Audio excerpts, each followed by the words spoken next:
संबंधों में मिठास घोलने वाला महत्वपूर्ण समय होता है प्रातः काल का परिभ्रमण। सूर्योदय के साथ जो व्यक्ति अपने पूरे परिवार के साथ परिभ्रमण करना प्रारंभ कर देता है, उस व्यक्ति के जीवन के अंदर अपने आप ही मधुरता का एहसास होना प्रारंभ हो जाता है। आज भाई दूज का महान पर्व है। हर बहन अपने भाई के घर पर जाकर उसके मस्तक पर तिलक करके भाई को प्रेम की धारा में बहाना प्रारंभ कर देता है। भाई भी अपनी बहन को खुश करने के लिए कुछ न कुछ उपहार है वह अवश्य ही देना प्रारंभ कर देता है। प्रातःकाल जो व्यक्ति परिवार के साथ परिभ्रमण करना प्रारंभ कर देता है, उस परिवार के अंदर अपने आप ही स्नेह समर्पण के मिठास के फूल हैं वो अपने आप ही खिलने प्रारंभ हो जाते हैं।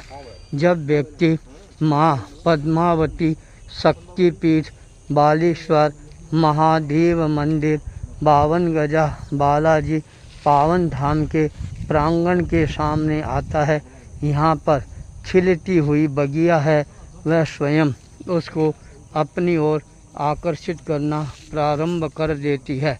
छोटे छोटे खिलते हुए सुमन हैं सबको और ज़्यादा प्रसन्नता प्रदान करने वाले बन जाते हैं। प्रातः काल का समय जीवन के अंदर एक नए विश्वास को जागृत करने वाला समय होता है।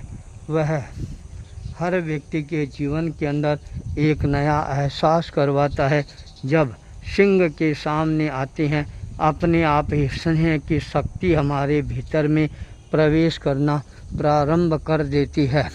शेर की तरह हम अपने आप को शक्तिशाली मजबूत मानना प्रारंभ कर देते हैं। जब बालाजी वाटिका में आते हैं, सुबह सुबह का समय खिलते हुए फूलों से साक्षात्कार करने का अवसर प्राप्त हो जाता है। जब हम मंदिर के मुख्य गेट के पास में आकर खड़े होते हैं, तब हमारे को भीतर में विराजमान माँ पद्मावती माँ का दर्शन होना प्रारंभ हो जाता है। बालेश्वर महादेव पुंडरासर बालाजी 52 गजा बालाजी से भी हम साक्षात्कार करना अपनी दृष्टि से प्रारंभ कर देते हैं।